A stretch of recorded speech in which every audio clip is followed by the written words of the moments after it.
Good evening everyone. मैं फ़खर यूसुफज़ई और आप देख रहे हैं डिबेट विद फ़खर। आज की डिबेट में बात होगी नाटो के हवाले से रशियन और यूक्रेन वॉर और इस वक्त जो यूरोपीय यूनियन के ममालिक हैं उसमें से फ़िनलैंड और स्वीडन का नाटो के ब्लॉक में शामिल होना। रशिया इसके ऊपर क्या कह रहा है, बाकी रीजन के लोग क्या समझ रहे हैं और इससे क्या फ़ायदा होगा इन कंट्रीज़ को। इन इशू के ऊपर बात करेंगे और बात करने के लिए आज मुझे ज्वाइन कर रहे हैं senior political commentator doctor Ishtiaq Ahmed साहब फ्रॉम स्वीडन। डॉक्टर साहब, thank you very much for joining the show. My pleasure जी। डॉक्टर साहब, एक तो ये है क्योंकि आप खुद स्वीडन में होते हैं और स्वीडन और फिनलैंड ने शमूलियत इख्तियार की है, क्या वजह है, सिक्योरिटी रीजंस या कुछ और वजूहात है कि अभी तक नाटो का हिस्सा नहीं थे लेकिन अब बन चुके हैं? ये एक बड़ा रेलेवेंट सवाल है, क्योंकि बात यह है कि 1812 के बाद 210 साल से स्वीडन ने न्यूट्रलिटी जो है ना, इंटरनेशनल पॉलिटिक्स में अपनी पॉलिसी बना ली थी। और उससे पहले स्वीडन कई जंगों में पोलैंड और रूस और इसमें इन्वॉल्व था। और फिनलैंड जो था वो एक अपना कॉलोनी थी स्वीडन की।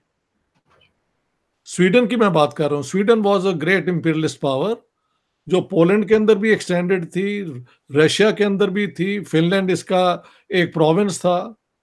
लेकिन उन जंगों में जब डिफीट्स हुई तो नेपोलियन के एक जनरल को, बर्नाडोट को, इन्होंने अपना जो किंग था ना उसको हटा के उसको स्वीडन का किंग बना लिया। तो 1812 के बाद neutrality became part of Swedish foreign policy. अब सवाल ये है कि फर्स्ट वर्ल्ड वॉर में आपको पता है कि स्वीडन ने उसमें जंग में हिस्सा नहीं लिया, सेकंड वर्ल्ड वॉर में नहीं लिया। अलबत्ता फिनलैंड जो है वो 1917 में 1917 में बोल्शेविक इनकलाब के बाद रूस ने आज़ाद कर दिया था। और लेकिन उसके बाद जो सिविल वॉर हुई अपना रशिया के अंदर, उसमें फिनलैंड की भी इन्वॉल्वमेंट हो गई। तो फर्स्ट वर्ल्ड वॉर और फिर सेकंड वर्ल्ड वॉर में Finland was occupied by the Germans, फिर जंग में हिस्सा लिया, ये सारा। स्वीडन हाउएवर हर जंग से बाहर रहा। सेकंड वर्ल्ड वॉर में नॉर्वे और डेनमार्क को जो थे नाजीज, उन्होंने ऑक्यूपाई कर लिया था। तो अब सवाल उठता है कि अब क्यों इन्होंने डिसाइड किया है नेटो ज्वाइन करने का। क्या यूक्रेन की जंग से कोई वाकई स्वीडिश सिक्योरिटी को थ्रेट है? I don't think so, not at all. Behl तो रशियन तो खुद अब फंस गए हैं ये जंग शुरू करके। Who would like to extend it beyond? और फिर भी तो वजह यह है कि जब ये यूक्रेन की जंग शुरू हुई तो तब तक स्वीडिश जो जो यहाँ की गवर्नमेंट थी, सोशल डेमोक्रेट, उन्होंने कहा कि under no circumstance we are going to give up our neutrality, जो भी हो। लेकिन जैसे जैसे जंग की रिपोर्ट्स बढ़ी, देखें सोशल मीडिया और नई खबरों से सेंसेशन बहुत ज्यादा फैल जाती है। जी बिल्कुल। तो सोशल डेमोक्रेट को ये एक प्रॉब्लम हो गया कि पब्लिक ओपिनियन स्विंग कर रही है जंग के खिलाफ और नेटो के हक में। तो जो थे, अब इलेक्शन होने वाले हैं सितंबर में स्वीडन में। तो इस इलेक्शन में जो थी ना, जो ऑपोजिशन पार्टीज के जो हेड हैं, जिनका अगर वो जीत गए और वो प्राइम मिनिस्टर बनेंगे, वो हैं कंजर्वेटिव पार्टी के क्रिस्टोफरसन, हाँ, उल्फ क्रिस्टोफरसन। उन्होंने ऐलान किया कि इलेक्शन कैंपेन में नेटो की मेंबरशिप मैं मेन इशू बनाऊंगा। तो सोशल डेमोक्रेट ने देखा कि अगर हमने ये नेटो की मेंबरशिप को अपोज किया तो हम इलेक्शन हार जाएंगे। तो it is purely, in my opinion, आप बेतहाशा आर्गुमेंट सुन सकेंगे, लेकिन मैं तो यहां रहता हूं ना। जंग जब शुरू हुई थी तब प्राइम मिनिस्टर और हमारे जो हैं डिफेंस मिनिस्टर, उन्होंने कहा था no question we retain our neutrality. तो इस दौरान में क्या हुआ है? कुछ भी ऐसा नहीं हुआ, एक्सेप्ट के यूक्रेन की जंग जो है वो जारी है। लेकिन इलेक्शन अगर आपने जीतना है ये सितंबर का, तो you better be on the side which is saying कि हम तो नेटो ज्वाइन करेंगे। अच्छा सर, तो एक इसलिए इसलिए इसलिए मेरे ख्याल से, इफ यू जी, वांट माय ओपिनियन, जी, जी। क्योंकि अगर आप स्वीड से पूछेंगे और वो तो बेतहाशा आपको और भी आर्गुमेंट्स देंगे, but my sense is this election would be one by the opposition. क्योंकि हुँ, जो हुँ, पब्लिक पोल्स आ रहे हैं ना वॉर के ऊपर, तो at the moment 58% want NATO membership, 23 are against, और हुँ, बाकी 19% या जो रह जाते हैं दे से वी डोंट नो। तो इतना बड़ा ओके। परसेंटेज पब्लिक ओपिनियन का अगर नेटो ज्वाइन करने की तरफ मूव कर गया है सोशल मीडिया की वजह से जी, और जी। खबरों की वजह से, तो अगर आपने इलेक्शन जीतना है, you can't say we are against membership of the European Union. तो ओके, मेरे ख्याल से ये एक कैलकुलेशन इस किस्म की है। ओके। दूसरा जो आर्गुमेंट ये देते हैं, क्योंकि फिनलैंड और हमारी ये डिफेंस कोऑपरेशन बहुत ज्यादा है, और अगर फिनलैंड ज्वाइन कर रहा है तो हम अकेले रह जाते हैं, ये हुँ, एक सप्लीमेंट्री आर्गुमेंट है, because Finland is joining, so must be. या ये दो आर्गुमेंट्स बनी है। ओके। सर, दूसरी चीज़ ये है कि मतलब अभी तक अगर हम नाटो को देख लें, तो क्या लगता है यूरोपियंस को कि उनको वो प्रोटेक्ट करेंगे, अमेरिका आएगा वहाँ से और ये सारा कुछ करेगा? हमने अफ़गानिस्तान और इराक और लीबिया में तो इन लोगों को देखा, लेकिन यूक्रेन वॉर क्योंकि अभी चल रही है, तो वहाँ पे भी अमेरिका और इनके लोगों को हमने देखा है कि वो ठीक है, दूर से तो आवाज़ें बहुत लगा रहे हैं, लेकिन करीब कोई नहीं जा रहा। वो मतलब मार उन्हीं को पड़ रही है, जिसके सर पे पड़ी हुई है। तो ये क्या बा- स्वीडिश तो बड़े एजुकेटेड लोग हैं, या फिर जो स्कैंडिनेवियन कंट्री जो चाह रहे हैं, तो काफी मतलब जो मैंने देखा काफी तेज लोग हैं, आप तो रहते हैं इनके साथ।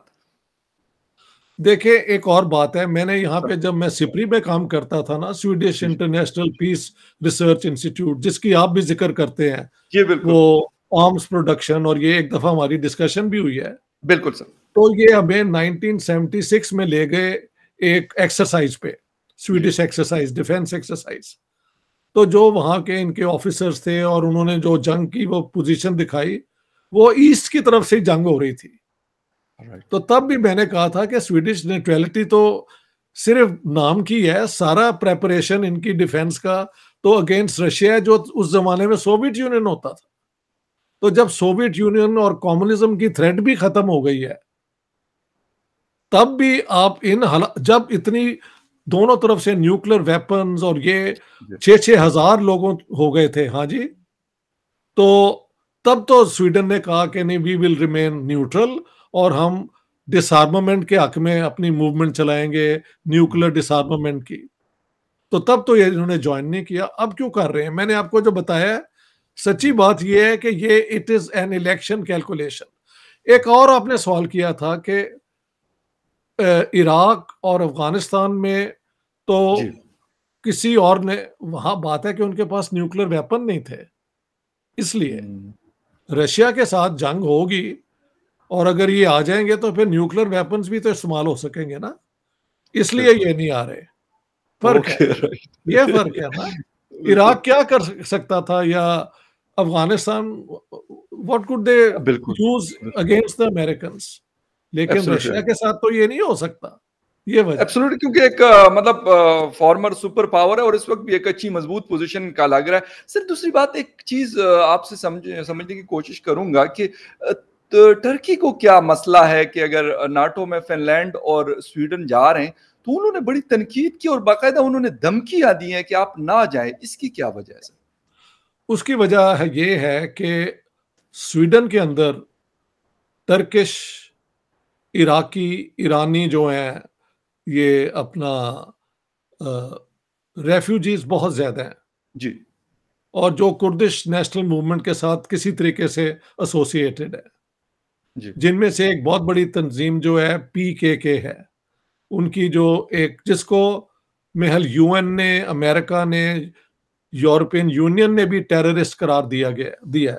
इवन जी, स्वीडन टेक्निकली उसको एग्री करता है कि ये एक टेररिस्ट ऑर्गेनाइजेशन है, लेकिन स्वीडन के पार्लियामेंट में कुर्दिश लोग हैं और इनकी सोशल डेमोक्रेटिक पार्टी और उसमें कुर्दिश प्रेजेंस बहुत ज्यादा है। तो टर्की कहता है कि इस किस्म की फॉर्मल डेक्लेरेशन के बावजूद एक फ्री बहुत लिबरल एटीट्यूड है टुवर्ड्स द कर्ड्स, क्योंकि कर्ड्स जो हैं, जो कुर्द जो यहाँ पे हैं, वो बहुत वेरी लार्ज नंबर, और वो पॉलिटिक्स में भी ठीक ठाक इन्वॉल्व है। सोशल डेमोक्रेटिक पार्टी के मिनिस्टर भी रहे हैं एक दो, या कम से कम पार्लियामेंट के मेंबर। तो इस वजह से उन्होंने कहा है कि हम एक ही डिफेंस पैक्ट के अगर मेंबर हैं, तो जो लोग हमारे खिलाफ टेररिज्म करते हैं, आप उनके साथ खुली छुट्टी देते हैं, तो हाउ कैन दैट बी रेकनसाइल्ड। अब वहां पे होगा ये कि अमेरिका इंटरवीन करेगा। देखे ना, स्वीडिश फिनिश जो है मिनिस्टर्स, प्रेसिडेंट, ये गए हुए थे। Ultimately all roads lead to Mecca या Rome, but actually to Washington DC. तो ये सारे वहां जाएंगे, वहां पे कोई ना कोई निगोशिएशंस होंगी, और मुझे लगता है कि वो टर्की को किसी ना किसी तरीके से मना लेंगे, क्योंकि स्वीडन ने आर्म्स एम्बार्गो भी तो लगाया हुआ है ना टर्की पे। लेकिन आई थिंक इसके अलावा भी नेटो के कुछ मेंबर्स ने लगवाया हुआ है। लेकिन टर्की के पास ये है कि नेटो के जो 30 मेंबर्स हैं ना, all have to agree. If one puts the foot down, then membership is not granted. तो अब टर्की को पूरी कोशिश होगी किसी तरीके से मनाने की, ये वजह है। ओके सर, स्वीडन की बात तो हमने कर ली और रशिया यूक्रेन की भी हमने बात कर ली। इस वक्त सर पाकिस्तान की पॉलिटिकल जो सिचुएशन है, उसके ऊपर भी यकीनन आप उसको देख रहे होंगे। काफी इकोनॉमी भी डाउन है, सिक्योरिटी थ्रेट्स भी है, फूड एंड वाटर सिक्योरिटी के मसाइल भी हैं। कहाँ पे हम स्टैंड कर रहे और हम मतलब इसके बाद हमारी नेक्स्ट डेस्टिनेशन क्या है, या है ही नहीं कुछ? देखिए, अब इन्होंने इमरान खान के जो जलसे हैं, जो खबर आ रही है, they continue to pull large number of people जी। अब पता नहीं आप तस्दीक इसकी करते हैं या नहीं करते, क्योंकि कुछ मेरे स्टूडेंट उसके सपोर्टर हैं, तो मुझे तो वो यही बताते हैं कि जी हजारों में वो थे, ये थे, वो थे। सर वो तो लाखों और मिलियंस में भी वो बता रहे होते हैं, लेकिन खैर क्राउड है उनके साथ। मैं ये नहीं कहता क्राउड पुलिंग है, क्राउड पुलिंग इमरान खान के साथ है। सर। और सुने मरियम नवाज की जो गुजरात की वो हुई है, उसमें इतने लोग नहीं आए, बल्कि उनके एक सपोर्टर ने मुझे पिक्चर्स भेजी हैं खाली कुर्सियों की। जो पाकिस्तान की सियासत का तरीका है। जी जी बिल्कुल। तो अब जो आपकी एस्टेब्लिशमेंट है, आप मुझसे बेहतर जानते हैं उसको। अब उसके लिए एक प्रॉब्लम तो है ना। मेरे ख्याल से जो कंसेंसस बनेगा वो यही होगा कि अर्ली इलेक्शंस करवा लेंगे, किसी तरीके से करवा लें। और देखें, इमरान खान अगर हार गए तो उनसे मानना तो नहीं है, वी नो दैट। वो एक फ्रेंच वर्ड है, एनफां तारिबल, इन्फेंट टेरिबल, वो बच्चा जो तबाही कर देता है। तो ये इमरान खान पाकिस्तान की सियासत का इन्फेंट टेरिबल है। सियासत में तो उसे ले आए हैं, अब कोई भी उसके जद से बाहर नहीं है, तो उसको काबू करना इनके लिए बहुत बड़ी मुसीबत हो गई है। उसका मेरा, let me give you my point of view, जी टू एंश्योर कि कोई बात ना हो कि इलेक्शन फ्री और फेयर हुआ या नहीं, इनको यूएन की कोऑपरेशन से वो मंगवाने चाहिए ऑब्जर्वर्स, जो हर जगह जाके, एक तो है ना वो टोकन आता है, नो, जी जी the election should be supervised largely by foreign observers, जी जी। जिसमें पाकिस्तान की इलेक्शन कमीशन का भी कोई हिस्सा हो, ताकि इमरान खान बाद में ये ना कह सके कि ये मेरे साथ ज्यादती हुई है। और अगर वो इलेक्शन जीत जाते हैं तो he should be the prime minister, simple यार। सर बात यह है कि हर वो चीज जिसमें उनका फायदा नहीं है, या उन को लगता है कि यार मेरी कुर्सी जो है उस तरीके से मुझे नहीं मिल रही, तो सर वो हर उस चीज को डिनाई करते हैं, हर उस चीज से वो इनकारी हैं। बल्कि यहाँ तो बहुत सारे सर एक्सपर्ट्स जो हैं, जो देख रहे हैं सालों से, 25-25, 30-30 सालों से, वो यही कह रहे हैं कि आप इमरान खान को कुछ भी कर दें, अगर वो प्राइम मिनिस्टर नहीं है तो उसको उसके बगैर कोई चीज़ काबिल कबूल नहीं है। तो आप यूनाइटेड नेशन कहते हैं, मैं कहता हूँ शायद दुनिया के जितने बड़े ममालिक हैं उनके लोगों को बुलाकर इलेक्शन करवाएं, तब भी कहेंगे नहीं, ये तो मेरे खिलाफ पहले अमेरिका ने साजिश कर दी, अब सबने मिलके कर दी। वो ये बनवाएंगे सर कैसे? पाकिस्तान को सजा भी तो है ना, जो मैंने एक लफ्ज ये है, ये लोगों में मशहूर कर दो, इन्फेंट टेरिबल। ये फ्रेंच है, अनफान तरिबल, यानी कि आप एक ऐसा बच्चा पहले तो तैयार करते हैं और जब वो तैयार हो जाता है वो फिर आपको छोड़ता नहीं है, आपकी जान नहीं छोड़ता। तो इमरान खान इसको लेके तो यही लोग आए हैं एस्टेब्लिशमेंट वाले, बिल्कुल। अब वो सबके लिए मुसीबत हो गया है। तो मेरे पास यार कोई अलादीन का चिराग तो नहीं है, मैं तो यही बता सकता हूँ कि टू एंश्योर कि इमरान खान को भी चुप कराया जाए, उसे कहें कि यू टेल अस कौन इस इलेक्शन को सुपरवाइज करे, हम वो भी करने को तैयार हैं। राइट। ठीक है ना? अच्छा, अच्छा सर, एक चीज और, वो जो जिस तरीके से मतलब आड़े हाथों ले रहे हैं एस्टेब्लिशमेंट को अपोजिशन के लोग, अब तो खैर वो अपोजिशन में नहीं है, मतलब वो जिनकी हुकूमत है, जिन 3 पार्टीज की या 4 पार्टीज की, उनको लगे हुए हैं और वो कहते हैं कि नहीं, और साथ में जुडिशरी को, सर इन 3 लोगों को उन्होंने निशाने पे रखा हुआ है और वो शायद किसी हद तक कामयाब भी हुए हैं। तो जी, मतलब वो अपना मकसद जो है वो नेक्स्ट इलेक्शन, और हाँ सॉरी, एक चीज जो मैं बोल रहा हूँ वो सबसे इंपॉर्टेंट, वो कह रहे बस आज ही इलेक्शन का अनाउंस कर दो कि मतलब आज ही इलेक्शन हो जाए। लेकिन अभी जब कल कैबिनेट का इजलास हुआ और इत्तेहादी बैठे हुए थे, तो वो कह रहे कि हम नेक्स्ट ईयर करवाएंगे, यानी अपने टाइम पे अगस्त 2023 में। इससे सर पाकिस्तान के फ्यूचर को आप किस नजर से देख रहे हैं, वो आपसे समझ, क्योंकि इकोनॉमी, सिक्योरिटी, सब मसाइल इस वक्त जो है वो बहुत ही खतरनाक लेवल पे जा चुके हैं। देखिए इन्फेंट टेरिबल जहाँ पे आ जाता है ना, उसको रोकने के लिए फिर पूरी स्टेट को कुछ हिकमत अमली करनी पड़ती है। जी। या तो वो रिस्क लें और इनको अरेस्ट कर लें और कहें कि ये डिस्टर्ब कर रहे हैं पूरे सिस्टम को।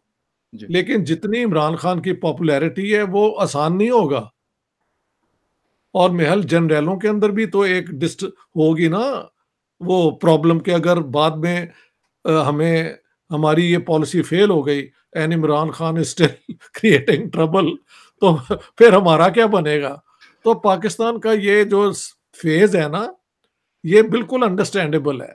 ये बिल्कुल ऐसे ही है कि कांग्रेस ने बेतहाशा कोशिश की कि कायदे आजम किसी तरीके से मान जाएं, पार्टीशन ना करवाएं, लेकिन पार्टीशन उन्होंने करवा ली। तो उस ज़माने की सियासत के कांग्रेस ने पता नहीं कितने बाद में कहा होगा कि यार हमने ये कर लेते, वो कर लेते, हुँ। मोहम्मद अली जिन्ना को अपने खिलाफ ना करते। वो हुँ। उस ज़माने के इन्फेंट टेरिबल थे। This man is infant terrible of the current times. of the तो ये बिल्कुल बात सही है। 21st century. There would be no partition without Mohammad Ali Jinnah, I can tell you that. Okay, And right. there can be no stability without something being done about Imran Khan. दोनों एक ही चीज है। Okay. अच्छा सर, सिंगल माइंडेड इसे कहते हैं, रिलेंटलेस, ओके। अनफ्लिंचिंग, वन, वो एक ऑब्जेक्ट को लेके उसको परसू करते हैं, और ये उनकी लीडरशिप की एक क्वालिटी भी होती है। सर, और ये चीज़ भी उनके बारे में एक साइकियाट्रिस्ट की रिपोर्ट में कल पढ़ रहा था, और वो ये कह रहे थे जो मुख्तलिफ दुनिया के बड़े पॉलिटिशियंस को वो उनके टेस्ट करते हैं, उसमें उन्होंने कहा कि ये पहले आपको थ्रेट करेंगे, आपके ऊपर प्रेशर डालेंगे, और जब आप पीछे नहीं हटेंगे तो ये यू टर्न ले लेते। सर इनकी ये भी एक चीज़ इनके अंदर है। अगर मौजूदा हुकूमत ने सब्र से काम लिया और बर्दाश्त किया जो कुछ ये करना चाहते हैं, क्योंकि अभी लॉन्ग मार्च की इन्होंने एक पैंतरा रखा हुआ है अपने पास कि मैं डी चौक आऊंगा और पता नहीं क्या कर लूंगा। एक तो सर ये है, और इस मतलब करंट सिचुएशन से, स्पेशली इकोनॉमी के हवाले से, दूसरी तरफ सर बीएलए, एसआरए, टीटीपी, वो हमारे लोगों को दड़ादड़ मार रहे हैं। कैसे निकलेंगे? निकलने का कोई रास्ता है या फिर इसी के साथ हम आगे चलें? अगर ऐसे होता है कि ये गवर्नमेंट जो है, देखो इस वक्त पाकिस्तान का सबसे बड़ा प्रॉब्लम क्या है कि जी। Economy is in a very bad shape. Exactly. अगर शहबाज शरीफ और उसकी हुकूमत लोगों को रिलीफ किसी तरीके से दिला सकती है कॉन्क्रीटली, जी। और इकोनॉमी को दोबारा रिवाइव कर सकती है, तो ये लोग जो इसके जलसों में जाते हैं ना इमरान खान के, हो सकता है वो मोमेंटम जो है खत्म हो जाए। बार बार लोगों का जाना भी तो एग्जॉस्ट कर देता है ना। और एग्जैक्टली। जितनी गर्मी आजकल पाकिस्तान में है, लोग तंग भी आए हुए हैं। लेकिन अगर so this government must deliver quickly. अगर अगर रोकना है ना इमरान खान की, अगर वो जो ये मोमेंटम में से वो जो है पावर टायर में से हवा कम हो निकालनी रहा है है, तो हाँ, तो कुछ होना, concretely something should be done. और वो इतना आसान नहीं है। I do understand Pakistan is in very very very bad shape. बिल्कुल सर, आपकी बात बिल्कुल देखिए, इस हुकूमत ने भी अ, हिम्मत तो नहीं ना कि इंडिया के साथ ट्रेड के ऊपर बैन ही रखा है, और पाकिस्तान को उसका नुकसान है, तो ये एक वीक गवर्नमेंट भी है। डिसीजन पावर सर नहीं है, बिल्कुल आपकी सही नहीं है, है, डिसीजन नहीं है, मेकिंग नहीं हो रही, जिसकी क्योंकि वजह से हम इकोनॉमी अगर रिवाइव होगी तो कैसे होगी? चाइना एग्जैक्टली के साथ तो कांस्टेंट है, तो उससे तो रिवाइव नहीं हो रही, नहीं बिल्कुल हो रही नजर सर, नहीं आ उससे रहा। मजीद तबाही हो रही है, मतलब डॉलर इसीलिए जा रहा है कि वहां से इतनी सारी तो इंपोर्ट्स फिर हमारी आ कौन रही सा है और महंगी फैक्टर है? इंपोर्ट। फिर उसके अंदर कहते हैं कि what factor is missing in the equation. वो तो एग्जैक्टली, यही है ना, trade with India can be tried as a way out. वो एब्सोल्युटली ये करने को तैयार नहीं है। बिल्कुल सर आपकी बात सही है, मतलब हम डूब मरने को तैयार है लेकिन हिंदुस्तान के साथ तिजारत करने को तैयार नहीं है अनफॉर्चुनेटली। सर बहुत शुक्रिया, आपके साथ बात हुई, आइंदा मजीद जो मुद्दे हैं उस पर भी बात करेंगे। Thank you very much for watching debate with my Fakhar pleasure Yousafzai. जी, टेक केयर। किसी और डिबेट में फिर मुलाकात होती है, तब तक के लिए take care and bye. Thank you all sir. The best, all the best.